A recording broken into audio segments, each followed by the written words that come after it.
రైతులకు తెలంగాణ ప్రభుత్వం good news చెప్పింది. పంట పెట్టుబడి సాయం రైతు భరోసా నిధులను విడుదల చేసింది. దీనిపై రైతులు హర్షం వ్యక్తం చేస్తుంటే విపక్షాలు మాత్రం తప్పుపడుతున్నాయి. ప్రభుత్వం అంకెల గారడీ చేస్తూ ఉందని ఆరోపిస్తూ ఉన్నాయి విపక్షాలు.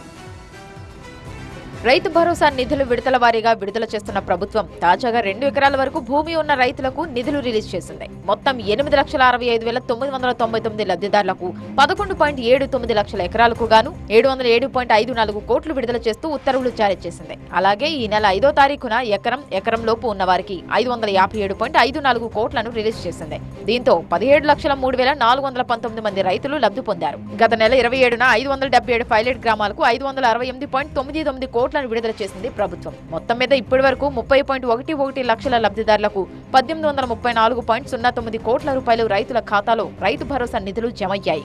రైతు భరోసా నిధులు విడుదల కావడంతో రైతులు హర్షం వ్యక్తం చేస్తున్నారు. వచ్చే సీజన్ కు సంబంధించిన నిధులను ప్రభుత్వం రైతుల ఖాతాల్లో జమ చేస్తోంది. ఓఎస్ఎస్ ఫర్టిలిటీలో ఇక్కడ ప్రతి అడుగులో ఎక్స్పీరియన్స్ డాక్టర్స్ ఉంటారు. In the good hands of science. Mummy daddy అవ్వాలంటే ఓఎస్ఎస్ కి కాల్ చేయండి. కొడంగల్ రైతు దీక్షలు పాల్గొన్న బీఆర్ఎస్ వర్కింగ్ ప్రెసిడెంట్ మాజీ మంత్రి కేటీఆర్ ప్రభుత్వంపై నిప్పులు చెరిగారు. రైతు భరోసా, రైతు రుణమాఫీపై ప్రభుత్వం చెప్తున్న లెక్కలు అంకెల గారడీ అంటూ తప్పుబట్టారు. సీఎం రేవంత్ రెడ్డికి కేటీఆర్ సవాల్ విసిరారు. రేవంత్ కి దమ్ముంటే ఎమ్మెల్యే పదవికి రాజీనామా చేసి కొడంగల్లో ఎన్నికలకు రావాలన్నారు. ఉప ఎన్నికల్లో బీఆర్ఎస్ కు 50,000 మెజార్టీ కంటే ఒక్క ఓటు తగ్గినా రాజకీయ సన్యాసం తీసుకుంటా అంటూ సవాల్ విసిరారు కేటీఆర్. నేను 18,000 కోట్లు ఇచ్చేసినా అయిపోయింది రుణమాఫీ అని.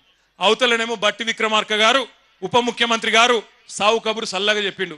18,000 కోట్లు ఎక్కడి, మనం ఇప్పటిదాకా 10-11,000 కోట్లు కూడా వేయలే అని బ్యాంకులకు చెప్పిండు. యాడ 49,000 కోట్లు, యాడ 11,000 కోట్లు, చారాన కూడా కాలే. నేను చెప్పేది కరెక్ట్ అయితే గట్టిగా సపోర్ట్లు కొట్టండి. కరెక్ట్ అయితేనే, అవద్దని చెప్పొద్దు. మనం కరెక్టేనా? కేటీఆర్ వ్యాఖ్యలను తిరిగి ఎమ్మెల్యే తిప్పికొట్టారు. ఎక్కడ ఏ క్షణం జైలుకు పోతాననే భయంతో కేటీఆర్ తప్పుడు వ్యాఖ్యలు చేస్తున్నారంటూ మండిపడ్డారు. కేటీఆర్ కి రేవంత్ అవసరం లేదు, తాను ఒక్కడనే చాలు అంటున్నారు. కొడంగల్లో ఒక్క జడ్పీటీసీ, ఎంపీటీసీ గెలుచుకో చాలు అంటూ సవాల్ విసిరారు రామ్మోహన్ రెడ్డి. ఒక్కొక్క నియోజకవర్గాన్ని 350 కోట్ల రూపాయల వరకు కూడా వచ్చినాయి. నా కాన్స్టిట్యున్సీకి 310 కోట్ల రూపాయలు వచ్చినాయి. పరిగికి, కొడంగల్కు దగ్గర 330 కోట్ల రూపాయలు వచ్చినాయి. మరి వీళ్ళ గవర్నమెంట్లో ఎంత ఇచ్చిరనా అని చెప్పాలి కదా.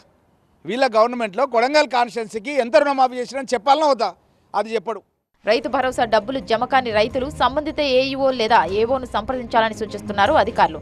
విడతల వారీగా మార్చి 31 వరకు అర్హులైన రైతులందరికీ ఖాతాల్లో డబ్బులు జమ చేస్తామని ఇప్పటికే ప్రభుత్వం స్పష్టం చేసింది.